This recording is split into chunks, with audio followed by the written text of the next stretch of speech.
संगठन के मंच के द्वारा आयोजित इस कार्यक्रम में उपस्थित हमारे उत्तर प्रदेश सरकार के बहुत ही लोकप्रिय मंत्री परिवहन, मेरे बहुत अच्छे मित्र, वर्षों लगातार हम लोगों ने साथ साथ काम किया है, ऐसे माननीय दयाशंकर सिंह जी, हमारे अनुपमा सिंह लोधी जी, भाजपा ओबीसी मोर्चा की राष्ट्रीय कार्यकारिणी की मेंबर हैं, हमारे senior IAS NVS Rajput ji, इस संगठन के राष्ट्रीय अध्यक्ष श्रीमान जताराम लोधी जी, हमारे राष्ट्रीय महामंत्री RNPS के श्रीमान महिपाल जी और प्रांतीय अध्यक्ष श्रीमान CP वर्मा जी, IFS श्रीमान विनोद राजपूत जी, हमारे सीनियर IES आदरणीय शिवेंद्र सिंह जी, मेरे पुराने मित्र रिटायर्ड PG हेल्थ आदरणीय बद्री विशाल जी, और कस्टम में अधीक्षक के रूप में सेवाएं दे रहे हैं मुंबई में ऐसे आदरणीय धर्मेंद्र राजपूत जी, हमारे प्रांतीय अध्यक्ष भाई KC राजपूत जी और प्रोफेसर डॉक्टर विजय कुमार जी, और इस मंच के साथ साथ मैं सामने देख रहा हूं बहुत ऐसे चेहरे जिनको मैं केवल जानता ही नहीं हूं, सम्मान भी करता हूं, लेकिन मैं कुछ नाम लूंगा और कुछ नाम छूटेंगे तो मुझे लगता है कि ठीक नहीं है। ऐसे समाज के सभी सम्मानित, बहुत ही सम्राट और सामाजिक सेवाएं देने का काम भी कर रहे हैं। मैं एक तरफ से देखूं तो लक्ष्मी दादा जी से लेकर के रमेश चंद्र जी, हमारे CP वर्मा जी, ब्रजेश पथरिया जी, ऐसे अनेक यहाँ पर हमारे सम्मानित भाई बहन बैठे हैं।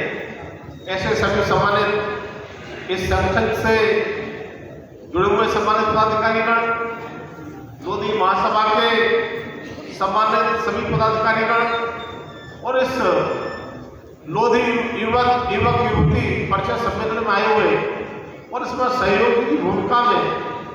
हम सबका योगदान हो रहा है। ऐसे सभी सम्मानित देवी और सज्जनों, हृदय से आप सबके चरणों में नमन करता हुआ, आप सबका हृदय से वंदन करता हूँ, आपका अभिनंदन करता हूँ और आपका स्वागत करता हूँ। और खास तौर से आज का दिन 2 अक्टूबर पूज्य बापू जी की जयंती और लाल बहादुर शास्त्री की जयंती के शुभ दिन पर पिछले वर्ष भी कार्यक्रम में आयोजित किया था और आज भी उसी दिन ये कार्यक्रम का आयोजन हो रहा है। मैं श्रद्धेय बापू जी और लाल बहादुर शास्त्री के चरणों में नमन करता हूँ, अपनी बात को शुभारंभ करता हूँ। सम्मानित बहनों भाइयों, ये सामाजिक संगठन है और सामाजिक संगठन में भी हमारे ऐसे किसी भी क्षेत्र में अधिकारी हैं, कर्मचारी हैं जो समाज को दिशा देने का काम करते हैं। मैं धन्यवाद देना चाहता हूं आदरणीय NVS राजपूत जी को, लगातार वर्षों से समाज के लिए आगे बढ़ाने के लिए चिंतित रहते हैं। चाहे वो समाज का कोई संगठन रूप में अप्रत्यक्ष रूप में अपनी सेवा देने का काम कर रहे हो, चाहे आज RNPS संगठन जो बनाया है और ये सेंटर बने हुए मात्र अभी 10-11 महीने हुए हैं। दीपावली पर जाकर 1 वर्ष पूरा होगा, लेकिन 1 वर्ष में जिस तरह से आपने अनेक कार्यक्रम किए हैं, सफल कार्यक्रम किए हैं, और इसके माध्यम से जो हमारे समाज के ऐसे होनहार बच्चे हैं उनको आपने केवल मार्ग दिखाने का ही काम नहीं किया है, उनको मंजिल तक पहुंचाने का काम भी आपने किया है। सामान्य साथियों, मैं समाज के विषय में कह सकता हूं, ये लोधी समाज बहुत ही भोला भाला सीधा साधा समाज है। मैंने देखा है किसी तरह की उछल कूद इस समाज में नहीं है, लेकिन इसके साथ साथ मैं कहूंगा कि बहुत ही मेहनत का समाज है, पसीना बहाने वाला समाज है। और जब जब देशभक्ति की बात आती है, देशभक्ति की परीक्षा देने की बात आती है, तो बढ़ चढ़कर लड़ाई लड़कर, चाहे वो आजादी की लड़ाई हो, ये अन्य प्रकार की चीजें हैं, किरण अवस्थीबाई लोधी से लेकर न जाने कितने ऐसे हमारे क्रांतिवीर हुए हैं, उन्होंने समाज का नाम रोशन करने का काम किया है। लेकिन यह सच है कि आज का समाज अन्य समाजों की तुलना में जिस रफ्तार के साथ आगे बढ़ना चाहिए था, वो आगे नहीं बढ़ पा। वो पीड़ा केवल आपकी ही नहीं है, वो पीड़ा मंच की भी है। वो एक व्यक्ति पीड़ा महसूस तो करते हैं, लेकिन इस पीड़ा को दूर केवल एक करके नहीं, मिलकर के ही दूर किया जा सकता है। कई बार मैं जब देखता हूं शिक्षा के क्षेत्र में अनेकों हमारे सामाजिक संकट चल रहे हैं, शिक्षा के लिए जागरूक करने का काम तो करते हैं, लेकिन जितनी जागरूकता आना चाहिए उतनी अभी तक जागरूकता मुझे लगता नहीं कि आई है। मने बाबू की कल्याण सुविधा हमारे बीच में नहीं। समाज के लिए किस तरह से आगे बढ़ाने का काम उन्होंने किया, मेरे जैसे लोग सैकड़ों खड़ा करने का काम किया। और शिक्षा की जब बात आती थी, वो कहते थे कि आधी रोटी खाएंगे, बच्चों को जरूर पढ़ाएंगे। लेकिन मैंने कहा कि हमारे लोग मेहनत में कम नहीं है, लेकिन सामाजिक अभी मैं टीवी स्क्रीन पर देख रहा था क्या आपके संगठन के उद्देश्य क्या क्या है। उद्देश्य बहुत है, बहुत अच्छे हैं, लेकिन धरातल पर उतरकर उनको कैसे पूरा करेंगे, इसकी चिंता और चर्चा हमको करना चाहिए। मैं बड़ा स्पष्ट रूप से कहना चाहता हूं, यहां पर यह संगठन राष्ट्रीय लोधी बौद्धिक संगठन के नाम से सब एक से एक बढ़कर शिक्षा के क्षेत्र में, नौकरियों के क्षेत्र में ऐसे लोग हैं जो आदरणीय एमपीएस राष्ट्रपति ने यहां पर एकत्रित किए हैं। बंबई से लेकर के कानपुर से चल करके भी आए हैं। लेकिन जब मैं देख रहा था कि आप जब पढ़े लिखे लोगों का ऐसा एक बौद्धिक संगठन हो, इसके बारे में भी हम में अनुशासन नहीं है, ये चिंता का विषय है। मैं देख रहा था मन से क्या इधर जा रहे हैं, क्या उधर जा रहे हैं, कुछ दिन बाहर आ रहे हैं, अंदर बाहर जा रहे हैं, अंदर आ रहे हैं। मुझे लगता है कि ये चीज अनुशासन की हमको अपने अंदर पहले लानी पड़ेगी, क्योंकि हम सिखाने को नहीं बने और मुझे कहने में कोई संकोच नहीं। पंडित दीनदयाल उपाध्याय जी का सपना मुझे याद आता और आपके लिए मैं लागू इसलिए कर रहा हूं। वो अंत्योदय की बात करते थे, अंतिम छोर पर खड़े व्यक्ति को कैसे आगे बढ़ाए, और साधारण भाषा में कहूं तो ये कि आप जैसे लोग जो समाज में आगे बढ़ गए हैं और समाज के जैसे लोग तो पीछे रह गए हैं, इस तरह का एक उदाहरण कि पंडित दीनदयाल जी कहते थे, बाबू जी ने भी कई बार उदाहरण को दिया था कि जिस तरह से किसी कुएं में, गड्ढे में, खाई में कोई व्यक्ति गिर जाता है, उसे निकालने के लिए अगर ऊपर आप खड़े हैं, कुछ हाथ अपना नीचे को बढ़ाइए और नीचे वाला जो व्यक्ति गिर गया है उसको थोड़ा उठने का प्रयास करना चाहिए और हाथ को देकर हाथ उसको नीचे से खींचना चाहिए। तो मैं कहता हूं कि मुझे लगता है आज अगर इस उद्देश्य को हम यहाँ से लेकर के जाएंगे कि हम अपने अथक प्रयास करके अपने समाज में जो हमसे पीछे हैं, हमसे नीचे हैं, उनको हाथ पकड़कर उनको प्रेरित करने का काम करेंगे कि आप थोड़ा सा उठिए, अपने बच्चों के बल पर चलिए और हम आपके लिए आगे बढ़ाने को तैयार हैं। मुझे लगता है कि अब मिलकर के ये उत्तर प्रदेश अगर शुरू करेंगे, आज हम लखनऊ से शुरू करते हैं, उत्तर प्रदेश के कोने कोनों में इस काम को करने का काम करेंगे, तो मुझे लगता है कि पूरे देश में इस तरह का काम हम कर सकते हैं। राजपूत ने मुझसे कहा था कि 2 अक्टूबर के दिन हम सब जानते हैं पार्टी के कितने कार्यक्रम रहते हैं, लगातार मुझे भी आज मुझे भी कार्यक्रम में रहना था, अनुमति लेकर मैं आया, मैंने कोई बात नहीं, बापू जी के और लाल बहादुर शास्त्री के जड़ों में पुष्प अर्पित करने के लिए मैं कहीं गया था,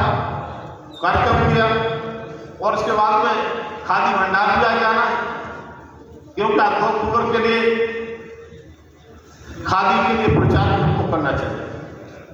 माने। लेकिन आपने इस कार्यक्रम में मैंने तय कर दिया था और मैंने बोल दिया था चाहे भले ही 1 घंटे को आऊंगा लेकिन निश्चित रूप से आऊंगा। युवक युवती परिचय सम्मेलन के विषय में मैं कहना चाहता, पिछले वर्ष भी हमने इस कार्यक्रम को किया, लेकिन जब तक हम सबका सहयोग नहीं तब तक मुझे लगता है कि अन्य समाजों की तरह से हम इस कार्यक्रम को बहुत सफल नहीं कर सकते। आज जब मैं देख रहा हूं युवक युवती परिचय सम्मेलन में संख्या जिस तरह से उन युवाओं को होना चाहिए, युवतियों को होना चाहिए, आज उस तरह की संख्या यहां पर नहीं। और आदरणीय एनबीएससी से मैं कहूंगा कि अगली बार इस तरह का सूची बनाकर के हमको प्रयास करना चाहिए। हमारे बेटा बेटी यहां पर आएंगे, उनको एक तरफ बेटियों को बैठाएंगे, एक तरफ बेटों को बैठाएंगे, एक तरफ हमारी बहनें बैठेंगे, एक तरफ हम बैठेंगे, तो मुझे लगता है वो कार्यक्रम की भव्यता और विविधता कुछ और ही नजर आएगी। वो कार्यक्रम करते हैं, कार्यक्रम का नाम है, वो कार्यक्रम के स्तर पर जाने के बाद में उसकी झलक दिखाई पड़ना चाहिए। जिस तरह का कार्यक्रम में रखा है उस तरह का कार्यक्रम का आयोजन इसको हो रहा है। लेकिन हमारा प्रयास आज दूसरा प्रयास, जिस तरह का आपने एक पुस्तिका की विमोचन अभी कराया है और आपने वह कम समय में उन बायोडाटा को लेकर के आपने पुस्तिकाएं बनाई है, मुझे लगता है अगली बार उससे भी ज्यादा व्यवस्थित और बहुत मोटी पुस्तक बनेगी। उसमें बायोडाटा भाइयों में नहीं, सैकड़ों में बेटियों और सैकड़ों में बेटे उसमें जब होंगे तो मुझे लगता है कि हम आपस में एक दूसरे के साथी संबंधों को जुड़वाने में अच्छे से कामयाबी हासिल कर पाएंगे। क्योंकि समय लगातार बढ़ रहा है, बहुत लंबी चर्चा तो मैं नहीं करूं, लेकिन 2-4 बातें मैं कहना चाहूं। समाज में जिस तरह से कुछ अच्छाइयां हैं, समाज पहले से काफी बदला है, लेकिन अभी जब जाकर हम देखते हैं तो बहुत सारी कुरीतियां हैं। और मैंने देखा था कि आपके उद्देश्य में भी वो सेंटेंस कृतियों का मैंने देखा था। चाहे मैं दिल्ली बैठता हूं और चाहे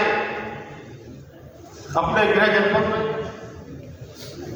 और उस समय मुझे लगता है कि 50% लोग अपने समाज के आते हैं। 50% में सब कार्यकर्ता भाजपा के आते हैं, तो 50 में लोधी समाज के ही लोग मेरे पास आते हैं। और उनकी समस्याएं अगर मैं देखूंगा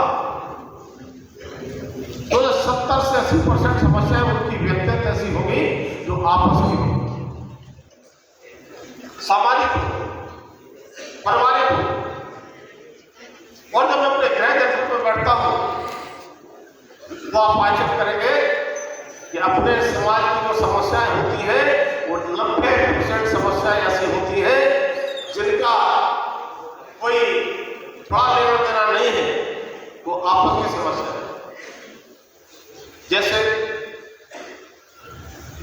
बच्चों के झगड़े होंगे, महिलाओं के झगड़े होंगे, पानी के निकास के झगड़े होंगे, रास्ते के झगड़े होंगे, खेत की पेड़ की छटाई के झगड़े होंगे, और छोटे मोटे झगड़ों के साथ साथ सांप वाले झगड़े जाते हैं। सांप वाले समझ गए होंगे? सांप वाले हमारे लोग अभी तक सांप को थोड़ा सा लगा ली और गाली गलौज कर ली और लड़ गए और उसके बाद में थाने तक पहुंच गए। मैंने कभी नहीं देखा कि 4 बीघा जमीन इसने इसकी कब्जा कर लिया, कभी नहीं देखा कि मकान इसने इसका कब्जा कर लिया। जो झगड़े आपस में घर में बैठ करके, गांव में बैठ करके निपटाए जाते हैं, वो थाने जाते हैं, कोर्ट जाते हैं, कचहरी जाते हैं। तब मैं आपके संगठन के माध्यम से बात करना चाहता हूं, हमको एक ये भी प्रतिज्ञा लेनी पड़ेगी कि अपने खून पसीने का पैसा है, कमाई है, ये बेकार हो जाए। जो बहुत सारा पैसा इन कामों में चला जाता है, और मेरा प्रयास रहता है कैसे सामाजिक मामले जितने आते हैं उनके समझौते करा के भी निपटाने। मैंने कभी समाज में तरफा सिफारिश करने का काम कभी करता नहीं। मुझे लगता है कि काम हमने किया तो शिक्षा की तरफ भी हमारा समाज बढ़ेगा। और अभी अंकुआ जी कह रहे थे, हमारे पूर्ववक्ता कह रहे थे कि शिक्षा में बेटा बेटियों का अनुपात भेदभाव नहीं होना चाहिए। तब मैं कहूँगा बेटों से भी ज्यादा पढ़ाई पर ध्यान बेटियों का होना चाहिए, और इसलिए होना चाहिए बेटा पढ़ता है तो एक परिवार का हित करता है, लेकिन बेटी को अगर पढ़ाएंगे तो 2-2, 3-3 पीढ़ियों को प्रेरित करने का काम करता है। और आज ये विषय अनुपमा जी ने छेड़ा है तो मुझे भी कहना चाहिए। हमारे यहाँ बेटियां सामाजिक क्षेत्र में, राजनीतिक क्षेत्र में, नौकरियों के क्षेत्र में बेटों का अनुपात कम है। लेकिन आज जैसे जैसे जनजागरण हो रहा है, जैसे जैसे महिलाओं की भागीदारी सभी स्थानों पर बढ़ रही है, और आदरणीय प्रधानमंत्री मोदी जी ने महिलाओं के लिए बहुत लंबे समय से अटका हुआ बिल भी दोनों सदनों से केवल पास ही नहीं करा दिया है, राष्ट्रपति जी ने उसको मान्यता देकर के कानून भी बना दिए। लेकिन जब तक हम अपने बेटियों को आगे नहीं निकाले तब तक उसका लाभ कैसे ले। तब मैं कहना चाहता हूं, चाहे शिक्षा हो, चाहे सामाजिक सेवाएं हो, चाहे राजनीतिक हमारे रास्ते हो, उन पर एक बार को फिर से चिंतन करना पड़ेगा। मैं आप लोगों के बीच में इसलिए कह रहा हूं कि कोई जन सामान्य जनता नहीं, आप इस समाज के हित से इस समाज को आगे बढ़ाने की चिंता कर रहे हैं, चिंतन कर रहे हैं, और इस काम के लिए आप जब चाहे तब चाहे मेरे यहां पर बैठो, और या जब भी आपको आवश्यकता पड़े मेरे बुलाने की, मैं भी बैठने के लिए आपके साथ तैयार हूं। मेरा प्रयास रहता है, मुझे नहीं पता दूसरे लोग का कल्चर क्या है दिल्ली में,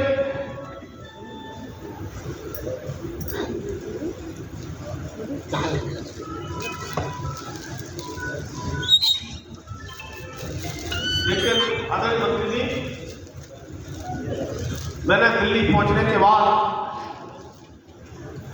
सुबह 6 बजे से लेकर के रात के 11 बजे तक मेरे दरवाजे से कोई वापस नहीं आवे, इसकी चिंता करें। भले सिक्योरिटी की ड्यूटी होती है, लेकिन उनको मैंने समझाकर भाई उत्तर प्रदेश से, मध्य प्रदेश से, राजस्थान से कहीं से कोई व्यक्ति आए और मैं नहीं हूं या मुझसे समय नहीं लिया है और कोई व्यक्ति वापस आए, मुझे लगता है कि मेरे जैसे कार्यकर्ता को तो बहुत पीड़ा हो, और जो प्रयास मेरे रह सकते हैं जानता हूं कि सब काम मैं नहीं कर सकता, लेकिन काम होने वाले हो, वो जो नहीं होने वाले काम है उनमें भी आपको लाना चाहिए, मेरा सार्थक प्रयास है। अब मैं कहना चाहता हूं कि कोई राजनीतिक मंच तो नहीं है, सामाजिक उत्थान के लिए, सामाजिक चेतना के लिए हम सकारात्मक भाव से,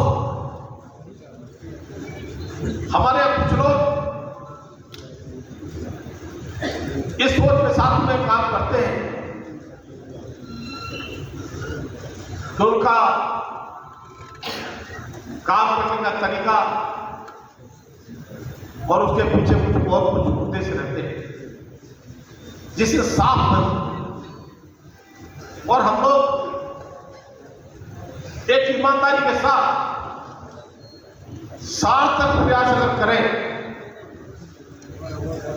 तो विश्वास के साथ मैं कह सकता हूं कि 1 वर्ष के अंदर समाज में हम अपना विश्वास ही पैदा कर सकते हैं, समाज को हम सही दिशा भी दे सकते हैं, और समाज के लिए जिस तरह से आपने जो प्रयास किया है,